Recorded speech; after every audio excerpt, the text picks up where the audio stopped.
So today we have a CEO that fired 2 software engineers because they were working 2 jobs at once. He went on LinkedIn and he wrote a post saying how if you work 2 jobs, you're stealing and you're not an ethical or an honest person. His name is Davis Bell. He's the CEO at Canopy. Now, I think it's pretty obvious that I'm pro being overemployed, but only if you can handle it. It starts here. We've caught and fired 2 recent hire engineers who never quit their last job at a big tech company when they came to work for us. They were following a new trend of picking up a second full-time job while lying about it to both employers. Did they say, I am not working 2 full-time jobs, I'm only working for you? Did they commit in any way to not work at another company? Because if so, then yeah, you're right. That's wrong. Don't lie to your companies about that. Don't break agreements like NDAs and non-competes. But let's be real here for a second. If there's no agreement to not have a second job, it serves no purpose to tell your company that you have a second job, especially if you're not an executive. As an employee, what would you gain from it? Probably nothing but suspicion and ammo to use against you. Some people might say, if you don't tell your company, that would be lying by omission. But in my opinion, it's self-preservation that just ends up looking like malice. He continues his LinkedIn post and says, this is not about side hustles or moonlighting. These were people holding down 2 full-time synchronous jobs and lying about it, trying to be in 2 meetings at once, etc. Their early performance was really bad, and fortunately, we have great managers who sniff them out very quickly. Whenever I read stories in the media about people doing this, I'm usually surprised that they don't make a bigger deal of the core moral issues at play. You know it gets fun when CEOs talking about moral issues at work. He says, working 2 full-time jobs is stealing, and it also involves a great deal of lying and deception.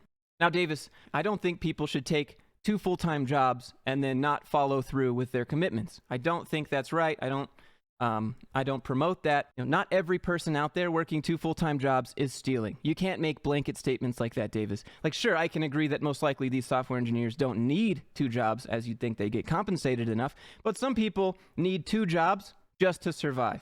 And this post makes it sound like everyone wanting to make more money and do more for themselves and their family is a ruthless, lying, deceiving thief. Most people don't have a business to just go and sell a product, to just go and make more money.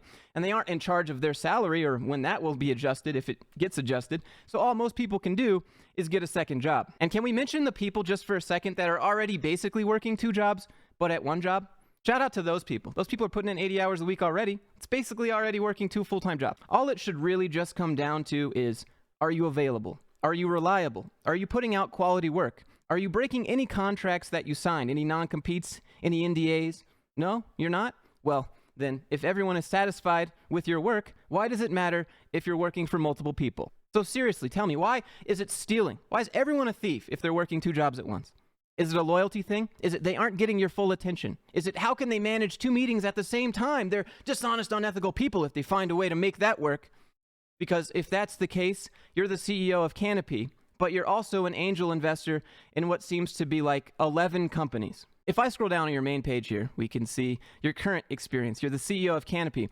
But right here, it says you're an angel investor for various companies, 11 different companies. Now, I don't know how much time this takes from your schedule during the day, but I imagine it surely takes some. So you can work 1 full-time job and then just have 11 different part-time investments that you're in? Because that's not stealing if you have part-time jobs. Or is it stealing if it's just full-time? It seems a little bit hypocritical. You know what I'm saying? You know, it's funny because just the other day, Equifax did an audit of their employees working there by using the information it collects on everyone.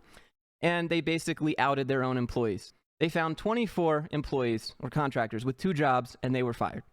And that's pretty spooky, to be honest. Your own company using the information it collects on everyone to spy on their own people. Anyways, the reason that I mention that is that the CEO of Equifax also happens to be a board member at another company. But here's the funny thing, not just a regular board member, he's a lead director. So I guess this takes even more responsibility than the regular board member positions, right? Now, what's really hypocritical here is that if we scroll down further into this article, we can see that Mark Begor, the CEO of Equifax, wrote an email to his employees that week. He said, "We expect our team to be fully dedicated to Equifax and have one role, their job at Equifax."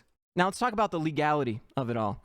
I'm going to assume, because you put full-time job, you mean a regular salaried position. A salaried exempt employee is someone who receives a fixed amount of pay regardless of how many hours they work each week. Sometimes you have a salaried position where you can manage to get work done ahead of schedule. This is where you can leverage being overemployed. I imagine this is the part where people go, well, if you finished all your work, you should go to your manager and you should find more work to do. But first off, that isn't how this works out all the time. Sometimes there are blockers involved, sometimes there are scheduling conflicts, sometimes there are by the end of the week expectations. And if you know you can beat their expectations and get it done early, what's the problem? Do you really think workers will run back and say, "But boss, I've completed my work, give me more, I'm all done"? Why would people do that? What do they get for working harder? More work. What's their incentive? A chance at a $50 gift card, a trophy? What are the chances they're going to be rewarded for asking their company for more work the same way they would if they just went out and got a second job? In scenario 1, they get more work and the same amount of money. In scenario 2, they get more work and more pay and leverage, meaning if one job fails, you have another. What we see here is your very narrow view as a CEO. You're upset that people are leveraging what they can for more. What we're finally seeing here are employees stepping up to play the same game as you. You're just upset that they're starting to figure out the rules. He continues and goes, "I guess some people feel that stealing from companies is less wrong than stealing from individuals." In reality, companies are owned by people, either directly, in the case of our employees, or indirectly by the retirement funds that are invested in this venture, and private equity and investment funds that own companies. You're stealing from those who are depending on you to get work done and whose career ride on the success of the companies for which they work. Won't someone think of the CEOs? This is the first time in a while, though, that I've seen a CEO try to make their company seem like a human. Because 99% of the time, executives love to hide behind that ominous corporation veil. It's not my fault the company had record profits and we can't afford to give you your 2% raise this year. It's the company's fault. I don't own the private jet. The company does. I just own the company. I think we've seen far too much of this sort of rhetoric by now for you to try and use the, "but we're humans too." It's not working. Like, I agree, it's definitely not good when people take on responsibility and commitments and then don't follow through. But I don't think most people are intentionally trying to screw over their teammates or their company. They're probably just trying to make more money. But then you have a few bad apples that come in and try to do this and ruin it for everyone. And I think that's what's happening here. You want us to consider the people at the company, right? And those humans and their human emotions. But did those same people, those same companies consider their people when they do an unannounced mass layoff because of some decision made behind closed doors, because of some acquisition? No, they don't. They just fire you. They're not considering what your investment plans for the future were like. Like, business is business. It's not always moral and feelings get hurt. And that's what you'll say to your employees as you walk them out of the door. So that's what I'm going to say to you here. It's just business. Stop trying to go for our feelings.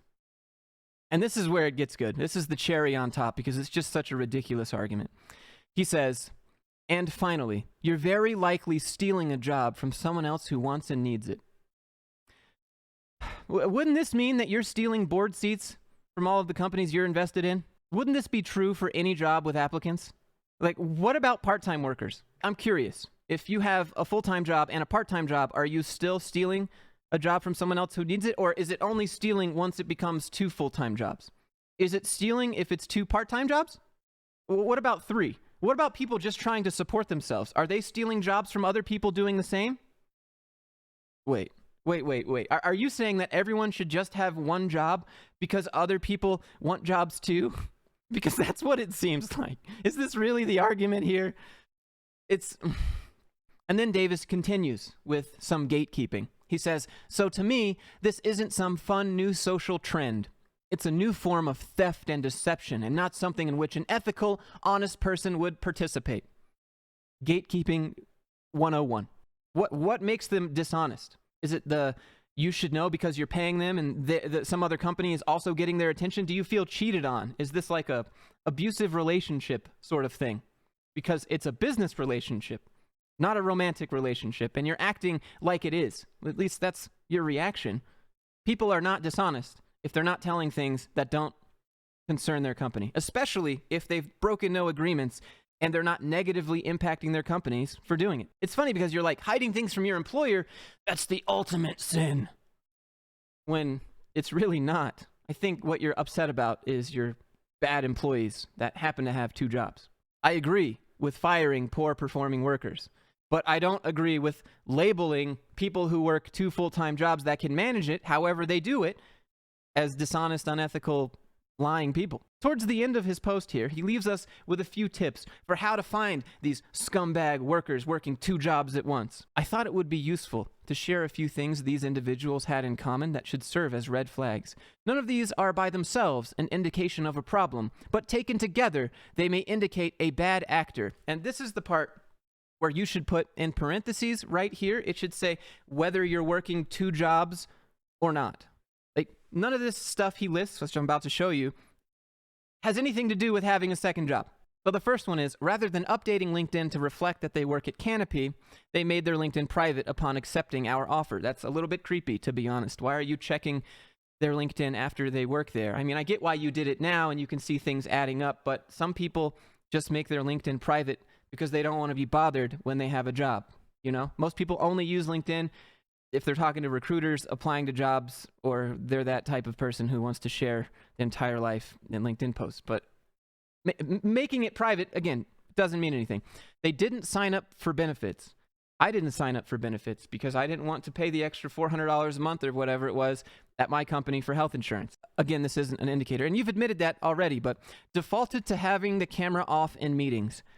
I feel like everyone does this, and the people who have their cameras on, just ask them to stand up next time. See if they have pants. Slow response times on Slack email. Yeah, so this is the stuff that gets me, right? If you're going to work 2 jobs, don't be a douche. Like, make sure to do your work, follow through, slow response times on Slack and email. You say frequently late to or absent for meetings with no explanation. I mean, yeah, fire them. If they're doing this stuff, fire them, Worked for very large companies where it seems it may be easier to hang out and have divided efforts. I mean, that's just a smart thing to do. This doesn't mean people are being overemployed, but some people like to work at huge corporations where they can be just a number and sit in their cubicle and nobody ever looks in their direction. Some people kind of like that. What it sounds like to me here is you found 2 bad workers poorly attempting to capitalize on being overemployed, rather than 2 competent workers doing their jobs without any issue.